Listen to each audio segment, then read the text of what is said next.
Well, the regular season of SCL has ended, which means there's more games to go over.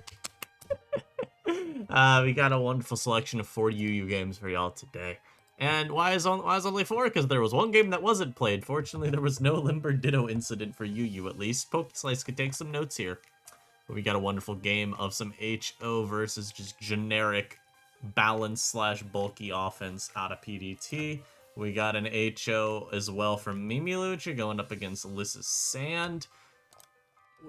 Another HO. This time running up into Stall. And in our last game here, a little bit of a Sand offense versus just, generic regen pivoting balance with an Okidogi. Which is kind of shocking because I feel like this week Okidogi representation was very low. Only 2 uses. Despicable. Use the good mon more. Anyhow, of course, subscribe. We're like fewer than 30 subscribers away from hitting 9K. I know we can hit it off this video. So you like daily uploads, man? Just go subscribe. Stick around. I promise. But we make quite good content around here. It's like I was saying, HO here, as you can tell. Here's the thing. The reason it's HO, there's a freaking Gyarados. Like, I'm not using Gyarados at all in YuYu without it being HO. Plus, there's no trait to this team that would lend it to being any type of other archetype. I mean, it's just that simple. Shouts to Gladian here. Wish Silvally was back. The main question here is, like, who's the rocker? I would always assume Drill. Technically, it could be Hydreigon. But, like, I'm always assuming Drill. And from there, you got DD on the Gyara, probably see him on Latios. I'd assume that SD, Scizor, and then I would assume Calm-Mind Keldeo, but maybe it's just Crackhead offense and it's Scarf Keldeo. Wink, wink, nudge, nudge. Yeah. Meanwhile, for BDT, more Rocks Tran, because Rocks Drill is a waste of a Pokemon. You're always going to want to be SD Spin. I promise you, it's just better. AV Torn predicted, Okidogi. I would assume Scarf on that team. You just really need it to be Scarf for you to have that wonderful condensing of speed and power. Manaphy, is going to set up an immense.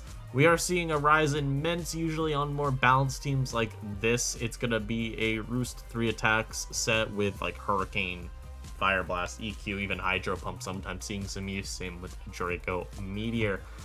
For PDT's sake, this Manaphy, I don't really know if it ever gets going in this battle, because there's just so much pressure on it. I don't feel like it's going to have a lot of room to set up, and so instead, I would look to try to just throw off attacks. I think Manaphy is just really naturally limited. One benefit to it here, none of these mons naturally threaten super effective damage. At least there's no, like, Thundurus or Ogerpon, which at least means that the threatening is just generically strong attacks, as opposed to, oh, move that just outright Okos me from the faster Pokemon, how lovely. Instead, I would probably be looking at Okidogi, because, like, Scarf CC could go in. Obviously, the Gyarados is a bit of a nuisance because of Intimidate and the Resistance, but long-term, I really just don't anticipate Gyarados stands up to Dogi all that easily. I also think you can get damage on it with Excadrill, even Heatran. Like, there's a lot of room. Hell, Manaphy maybe could get damage on it with, like, a Skull or something. I don't feel like you have to do a ton necessarily to set up for a Dogi endgame. The main issue for Dogi would instead maybe be that you want to keep it at high health for Scizor, and to a lesser extent Hydreigon, just in case you have to throw it into a Dark Pulse at some point if Torn goes down. So maybe it's a little bit of stretching of resources there to play into the Dogi, but that's what I would do. On Liam's side here, Mr. Amukamara, it's like so hard for me to pinpoint which of these mons I like the most. Because I feel like, frankly, PDT does a pretty decent counterplay to them all. I think Latios is kind of the easiest to look to, though, just because there's no Dark type here naturally. Like, it could be Terra Dark on the Dogi, right? You could also just rely on the Tornadus to check Latios, because if it's AV, you've got good enough bulk, you've got Knock to get rid of whatever item it has if you're worried about it boosting its damage with, like, a Specs or a Soldew. So, that's how I look at it. Anyhow, Hydreigon's led with, so this is probably the rocker. And do we see rocks?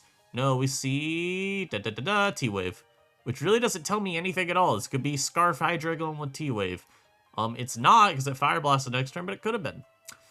Anyhow, PDT just slowly decides to chip away at this guy, as unfortunately, it does end up rocking up, so you could assume very safely SD Spin on the Driller. And that's what I would always assume a Jetpack Hydreigon, because, like, what else is it gonna do?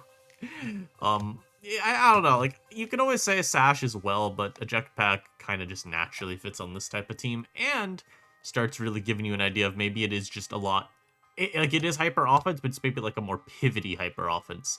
So, like I said earlier, it's Scarf Keldeo, so it does have flip turn here. I actually don't think it ever used a flip turn, but I would assume flip turn. Potentially SDU turn on Zor as well.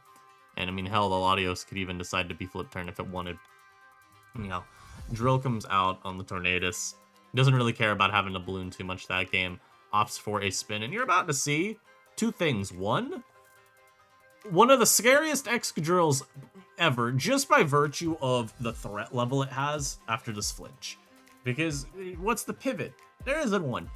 But you're also about to see some of the most immaculate pivoting ever by PDT in spite of that. So he goes Trad because he's Flame Body. They pretty much all are. So he goes Trad to try to get a Flame Body. He doesn't. So he goes back to Mince and he does get it on the EQ. He goes back to Trad. He's like, all right, maybe I get a Flame Body this time on the Iron Head. And look at that, he does. But he's like, all right, well, I still died to EQ, so let me go back to my Mince. And, you know, reality is, too, he doesn't really care about Mince that much. Like, I think if you're Liam, you probably should bite earlier on the Mince doubles. Because PDT has very little incentive to save this mon. And he's like, all right, well, I can keep trying to pivot in on these EQs. So let me go back to it. Keep, you know, just intimidate shuffling. And, you know, a Sword Stance comes out this time. It was a little bit scary, but you are faster. I lied. This thing's at ×2 speed. But Liam decided he had enough of the pivoting. So he tries to catch the Tran. It doesn't work. Mince picks it off with an EQ, and then Keldeo comes out there, swipes. And in here, you see the confirmation on what I was saying earlier, Scarf Keldeo, where Terra Waters outruns the Tornti and picks it off, which is obviously pretty terrible for Liam, because this Tornadus was going to have to soft check Keldeo, kind of Hydreigon, but not really, and this Os. And you see, actually, even after take harding twice, PDT does not trust the Manaphy. It probably is like Stored Power Scald, so it's not going to really be able to break the Lottie. No, it's probably just mono attack Scald, never mind. It's gonna be like, no, you know, because Stored Power gets run all the time on this take hard stuff. I was more thinking about rest, but that's only if you're like rest talk. So regardless, Drill spins here because Excadrill's a good mon. Unfortunately here, Gyarados is a huge threat that you can't really switch out of, so you have to Rock Slide and sack your Drill, which had a pretty decent matchup, I would say. It's kind of tough because this Keldeo is going to vibe check your whole team. Man, if he does go for Acid Armor, that's what I'm talking about too. Like, you wouldn't be rest at this point. So it's probably Stored Power Scald. The issue here is he Acid Armors again instead of CMing. So he can't really look for the Chippy Chip that he perhaps would have been better off getting. But at the same time, as long as it's full, it doesn't matter. So your best bet is to hope that Liam here goes for that greedy sweep. Hope that he chokes and keeps boosting with Gyara alongside Man if he gives you enough turns to get a ton of boosts. And then maybe at that point it doesn't matter. So Dogi goes for knock here. It stays in a knock again. I can't remember. I was gonna say, yeah, he Terra'd. Yeah, I mean, he could have Terra Darked, but I don't think it really matters that much.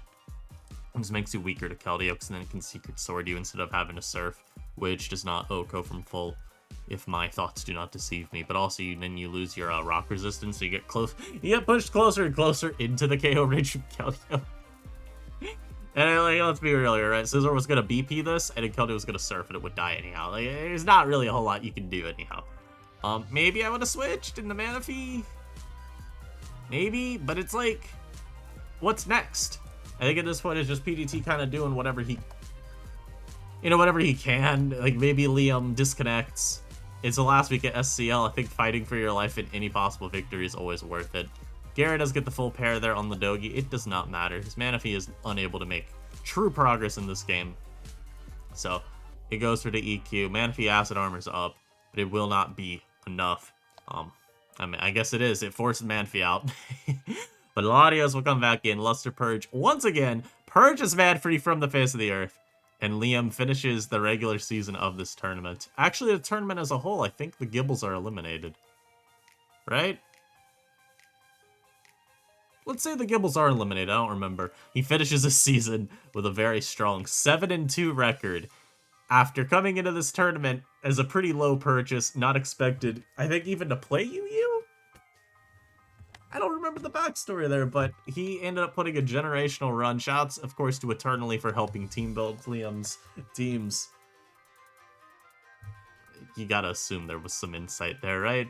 Eternally's been playing so much YuYu. Ah, beautifully done, though. 7-2 is a very, very good record. And again, for someone that wasn't expected to be at the top of the pool, he was literally in the PRs, put at the bottom. Which I guess means he was expected to start YuYu. I don't know what the hell I'm waffling about. But, again, there you go. Liam, expected to be one of the worst players in the pool, the worst, comes in as this technically second best because the person in first was 7-1, and because he didn't play week 9, he didn't have a chance to lose. I'm gonna say he was tied for the best player in the pool. I don't fucking care, dude. Punny. Mickey Mouse first place for Punny in the pool. I'm sorry, man. 7-1 because he didn't play a week, though. SMHing my head. In all seriousness, Punny probably would have won just because the dude is, like, literally viewed as the best YuYu player right now. Everyone's gonna favor him. What? Who cares, bro? Next game. And Mimilucha's got kind of a OU-coded team. And by that, I mean it's a hyper offense with a Pecha run. So I just always am assuming Parting Shot every time I see this mon on a hyper offensy looking build. Because instead of valuing Nasty Plot, because it does get Nasty Plot, no one really cares. They instead just value this mon as a stupidly good mixed wall that can keep pivoting and position your teammates in a very good spot to set up. Parting Shot's just really cool because it's, you know, it's like a little bit of a worse memento, but still an effective way to get your Pokemon a slightly better chance at setting up. And when you got all these frail attackers, they're not like, Thundurus isn't actually like that frail, same with Quavo, but you like having their bulk / other defensive utility to check things long term, so it's nice if you can support them in their endeavors with setting up to keep them higher health. I know I just said a whole lot of words there that really didn't need to be said, but still, point being, you enable a ton of bullshit, and it works out really nicely that way. And it's just like, you know, this is a standard HO. There's very little to comment on. The Tran is the rocker. A little bit of a development we've seen when Tran dropped. You've seen a lot of dudes running Air Balloon. He Tran, though, for Stealth Rock. Just a nice offensive rocker. You get a lot of just strong offensive presence while still retaining that valuable steel typing. Lets you, you know, check varying targets like Latios. Even something like low kicks, it is good to have Tran for because you could threaten the burn with Flame Body. And low kick's one of the best answers to HO. We see a Weavile as well here, which I will always assume is Focus Sash lead. Because that's all I see on these Weaviles. SD Focus Sash. Who cares about any other item, bro? Just lead with it. Sword stance up, Unga Bunga, hope for the best. Meanwhile, Lissa here has a nice little sand team. An interesting little bit here is there's a Tinkaton plus a T-Tar. So potentially the T-Tar is something like a choice band to break for SD Excadrill, which is really, really good just as an offensive core. Keldeo could be a, you know, myriad of things. Boots, Scarf, Calm Mind, Specs, any of those. I can't really say anything about what I anticipate it being.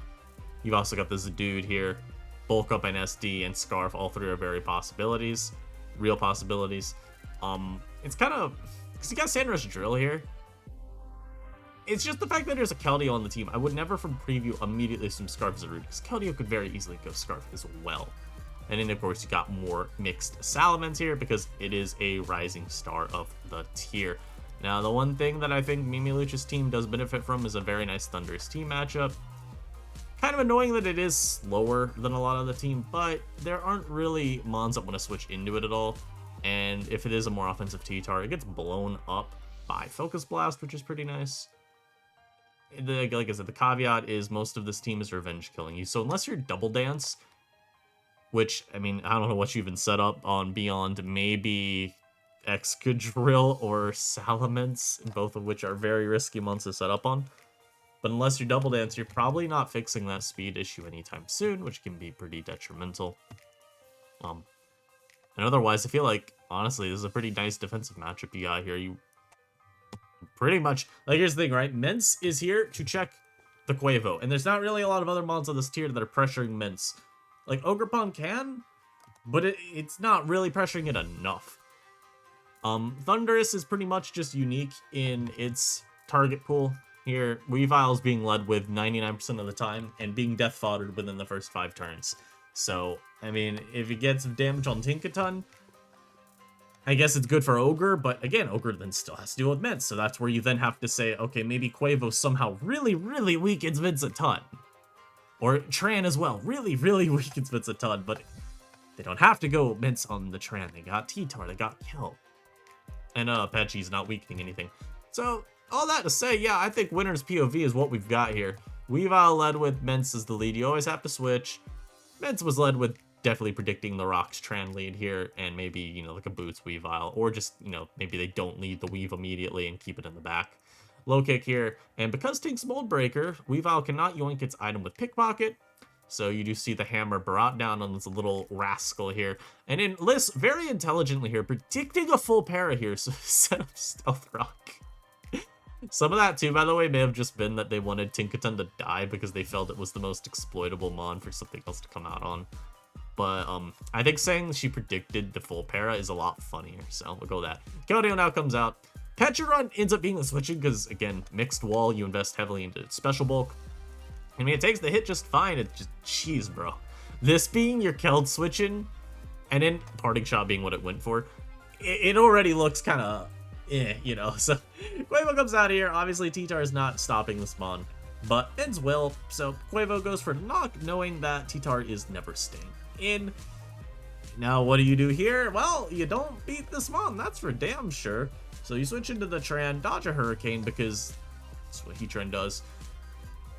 Liz will stay in, of course, to break the balloon. That way you can EQ it the next turn. But, I mean, Tran gets on it. I mean, again, that's kind of what we did talk about, where there's technically the shared check pool here, where Tran, yes, it does draw in Ments, and we saw Liz preferred going Ments on the Tran, or staying in with Ments on the Tran, I should say, instead of switching out.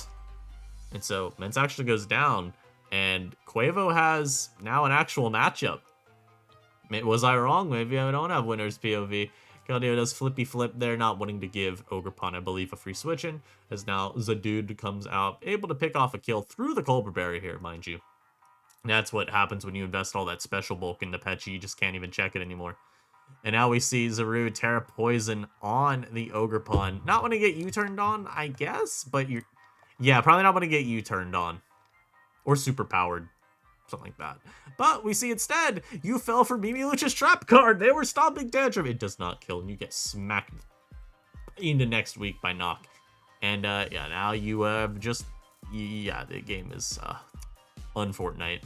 So that there is probably a just mispredict there, hoping that they knock, predicting your Terra Steel or Terra Dark. Well, predicting the Terra Steel would be why they knock there, of course. So the Thunders are the one forced to Terra just to try and survive the Zarude's hit, but it does not matter. Keldeo's in the back with the boots, comes out easily, soifing and picking up that KO on Thunderous. So a very, honestly, it felt like a very dominant win here from Liss. Very nicely done. Pretty much, again, it just, Quavo was not able to get positioning after the Ments went down. As we talked about here, technically, there was the shared check between Tran and Quavo. I just didn't think that you'd get rid of the Ments ever. But they managed to. It just, this is when Quavo came out. So, you know, down 5-2 is kind of tough to find that. And again, it's a matter of can you... I think it's just, they predicted, hey, they're gonna actually knock here, predicting my Terra Steel. And even if you do get the step off after you Terra Steel, it's probably still not a guarantee. Yeah, no, it's not a guaranteed win at all. Because you have to kill the Zarude. You can't try and boost. So you get your +1 from Moxie. But I think then Keldeo comes out in Secret Swords is the scary thing. I mean, if I'm gonna be real, if CC has a role to kill Keldeo, which I don't know off the top of my head and I don't feel like calcing, you probably do go for that. But I digress. Anyhow, game 3. This my poor teammate cued the HO into full stall. What's crazy? This isn't even like unwinnable if you go off of just preview. It's not. Why is it not unwinnable, chat? Do we know? Because your opponent can misplay. But there's something serious here to say. So, What are you going to have to try to do to beat Stall? Because what are we talking about when just gets neutralized at preview? It's unfortunate, and it is what happens. Jugulus is pretty neutralized. It's always work up on hyper offense teams. The Blissey is not getting beaten by Iron Jugulus unless there's the most generational confuse luck ever off of a Hurricane. You got to set up when you're at full. I don't even know what the hell you set up on. Maybe Dirge or something. Oh, no, man. Maybe a Avalug switch. But you didn't have to work up. Probably get multiple boosts, mind you. And then you gotta just confusion into luck this thing into oblivion with the help too of some Dark Pulse flinches. That is the only way you're doing anything. So I'm willing to say this mon is just literally a non-factor. Slitherwing I don't want to say is a non-factor. It's just tough to get mileage out of. With both Pex and Dirge on the team, even if you have EQ, it's not so simple to break through them. And they're gonna be able to status you and pivot around just enough. Plus there's the table here in Terra whenever it needs and just wall you into oblivion as well. So Slitherwing not neutralized in the sense that it literally can't do anything, but I think the most you're looking at it doing is perhaps forcing a Terra. Maybe if Lug is dead as at the time of setup and you have Chip on Dirge, you could do something. Because you really just need it in range of +1 EQ with a booster attack. Because these are pretty commonly just booster attack because you run Flame Charge on these HO teams. I think then there's a world where this can sweep, but it's tough. Revavroom, it's not dead weight at all, but the most you're looking for with Vroomer is going for Gunk Shot poisons on all of Mandy, Dirge, and Lug. Very valuable, but again, cheesy. Shocks is here to set hazards. Whether you think they're staying up or not, that's up to you. Versus double removal, and whether you think they're staying up or not, that's up to you. Azu is, I don't want to say dead weight, but it's pushing the envelope there. Because Pex, you're not one-shotting unless you're like Terra Blast Electric. Lug is not dying in one because of Sturdy, but also I think it does just actually live from full. And Dirge could always Terra into whatever, like Fairy or whatever. And it won't even then take too much from Liquid. But it even lives liquidation from full, even if Azu Terra waters. So Azu, I'm not going to call dead weight either, because I do think you can force Terras, but it's kind of tough. The one caveat to this whole game is the Ogerpon Cornerstone set. Technically, I'll let the game speak for itself. Shock's led with here into Gastro, because obviously Franco knows this is being led with. You're just looking for some damage, and then maybe a mon you could exploit for hazards too. Since Shocks ain't doing enough damage to you to actually deter it. So we do see a meeting of the minds here. Spikes are stacked. Earths are powered. Shocks is gone. But now the Ogerpon comes out, and immediately Sabella makes a hard read on the Lug coming out. Ivy Cudgels here. Gets a crit. So,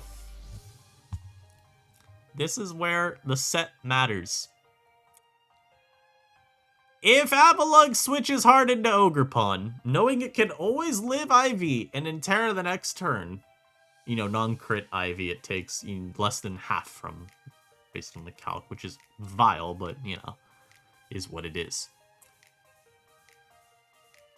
If it does this, though, and gets crit, if you Power Whip Ogerpon Cornerstone, you actually KO it from this radius. From this range. I don't know why I said radius.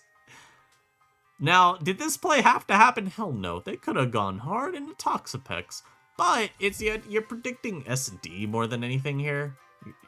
You're not predicting Cudgel, necessarily. It's just that you can tank Cudgel. And, admittedly, Trailblaze is unfortunately more common, which is what we were. So Cudgel had to be gone for a second time, hoping your opponent preserves the Lug, goes out to like Pex or something. Because we're Trailblaze. Because yeah, I mean, it gives you more sweeping power. Literally, Power Whip, Ogerpon Cornerstone. I don't want to say, I never want to say it just wins the game there, but it makes a ton of progress. If you get rid of Lug as well, it opens up a lot of your mons. Like, Revavroom actually looks a lot better than even Slitherwing does. This mon went for Belly Drum and then Terra here. I have no idea if Terra is even worthwhile here, because you never kill Dirge. Obviously, Terra wasn't a possibility anymore, but you just don't kill Dirge. Pexy would have smoked from full without the burn on you, but you don't kill that Skelly. And I don't know, maybe I would have probably just liquided. I don't know. Just knowing that you can't one-shot Dirge, I think is enough reason to not dedicate your full Terra. Because if you get Chip on Dirge, but preserve Terra for one of Slither or Reviver, maybe it's a little better. I just think at the same time, it may not matter. So instead, I think Terra Water means that you at least can kill the crit. It's kind of bleak regardless. So now you're going to see the Azu just slowly lose here. It obviously can't break the Pex with it being burned. Reverend comes out, goes for Shift Gear here, which I think is fine. Hard Mandy would have been troubling though. I think he's just assuming that Frank is going to go for the Balloon Break. And here you do have to actually Gunk Shot, predicting Mandy. Unfortunately, they don't, because they don't want to let Pex just freely stay in Haze. As you saw though here, 50, so if you Gunk and you hit both, then you just straight kill Mandy. Assuming no, damage roll nonsense. Unfortunate though, Mandy does get sacked here because you always get a free Avalugg in the next turn. You can recover all the way back up to full, which is naturally worth it. Jug comes out now. It has to Hurricane immediately, in my view, if it wants to do anything, but Slither's double 2 instead, because Blissy's coming out. So, this does give you a free bulk.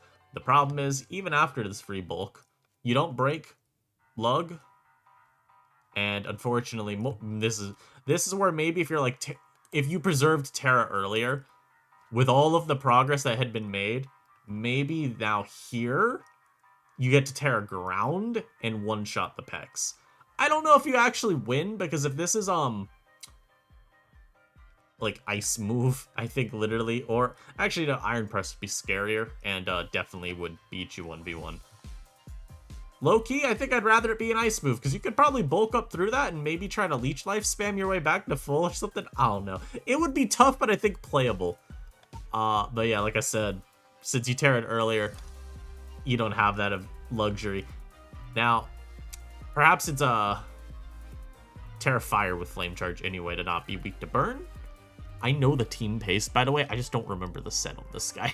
Or I have the team pace, I just don't remember the set. As you see, though, this is a good amount of damage that you would have been getting off with Leech Life, just at +2 even. So assuming the Lug was not Iron Press, yes, literally would have been actually pretty capable of beating that Mon down, which is kind of crazy.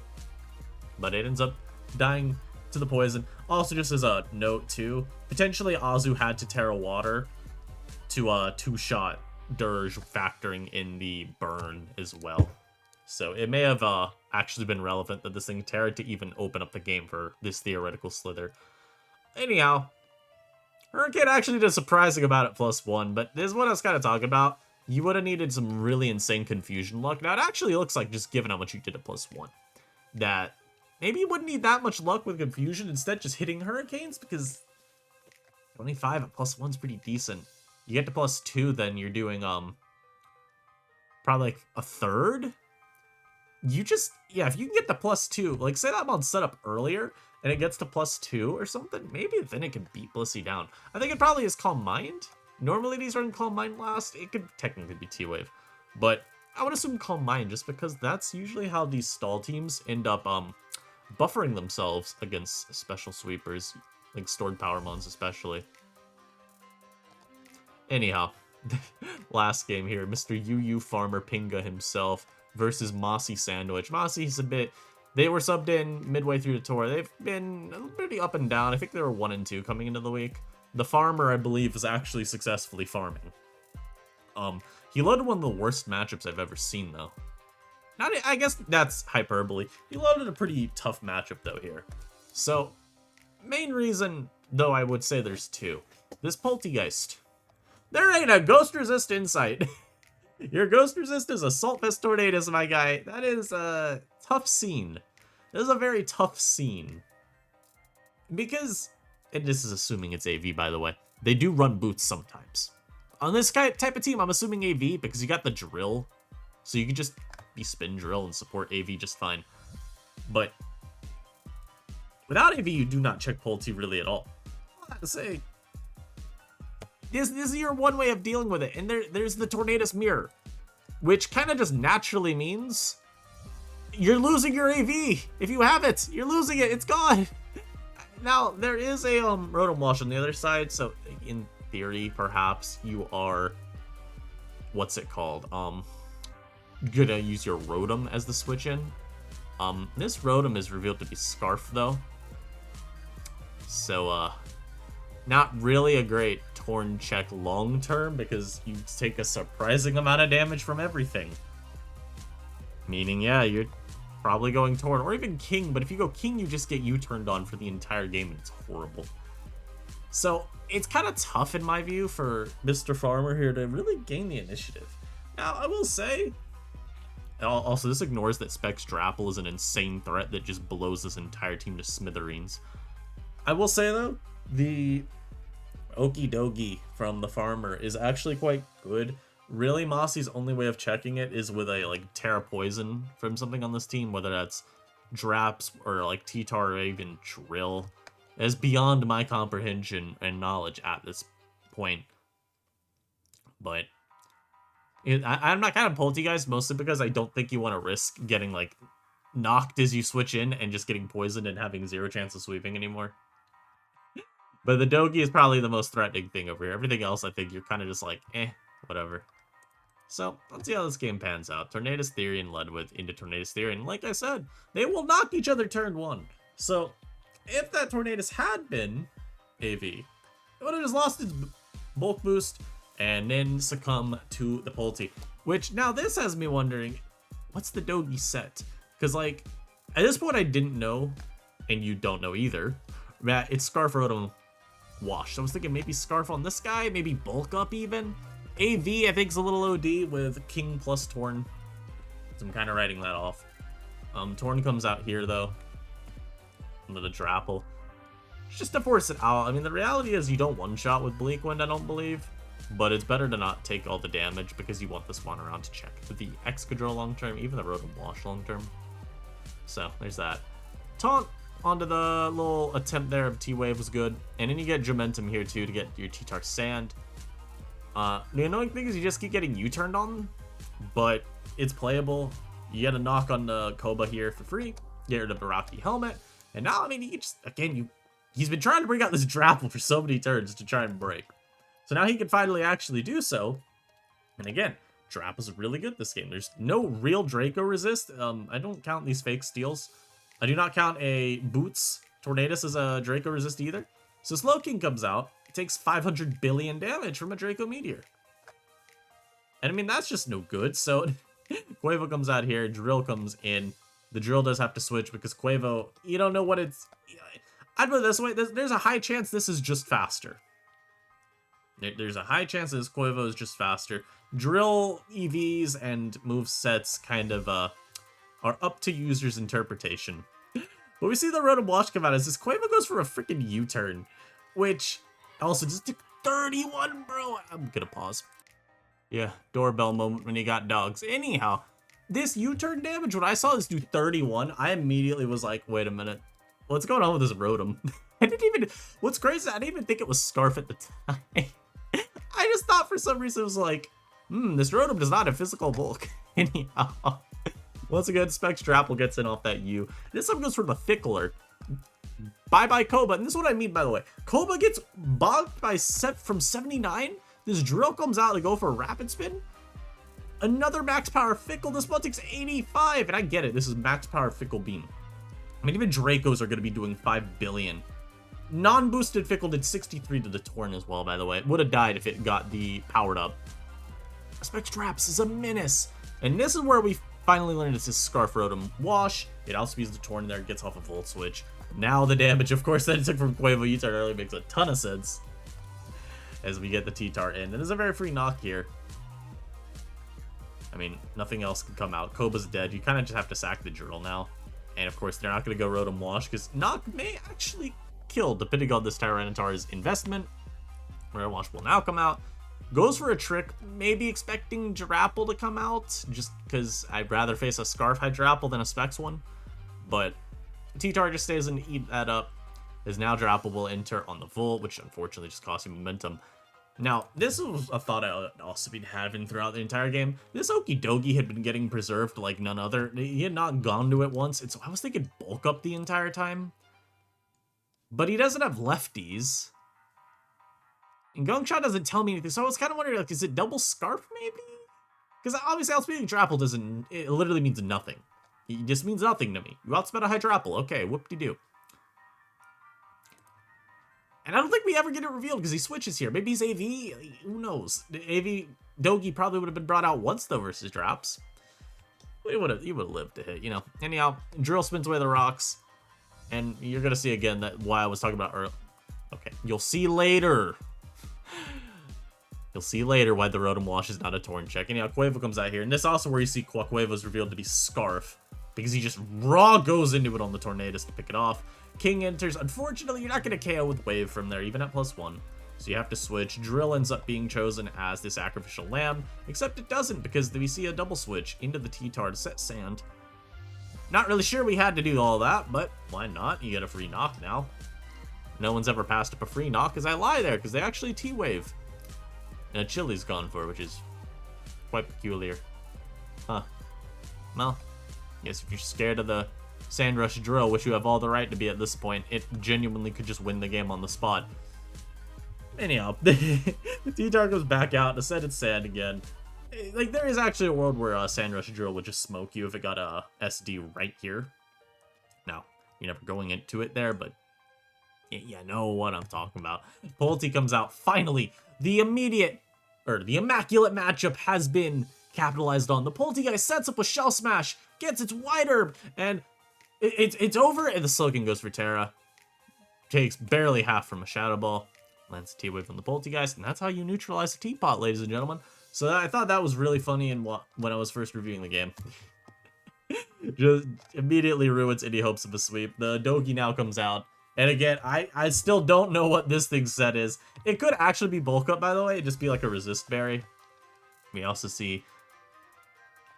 here it is, right? Rotom takes 5 billion from Bleak Wind. You literally are not a switch, and you died a U-turn there. As the Quavo comes out, and Mossy has not Terra'd. So the Terra Water will be burned. This Okidogi will get bonked. And unfortunately, only one user decided to say anything after the battle.